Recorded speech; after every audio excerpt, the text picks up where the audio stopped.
Премиера да напоменам прво дека поставувам прашање за партија, не националност, за некој што да ми избега.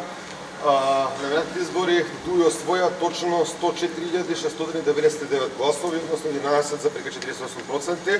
Има 15 мандати, а во владата гледаме дека држат клучни ресори, како што е прв вице-премиер, министер за финансии, за надворешни работи, министер за економија.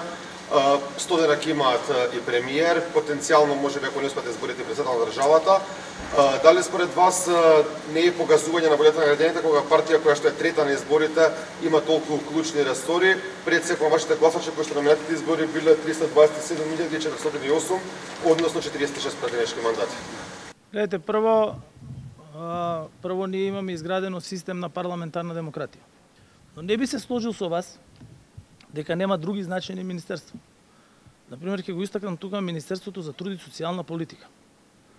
Ако погледнете што се министерката Тренчевска, не навлегувајќи во нејзината етничка, национална или верска припадност, што би кажале вие, како независен и слободарски медиум, таа работеше на тешки и долги преговори заедно со вице-премиерот за економски прашања,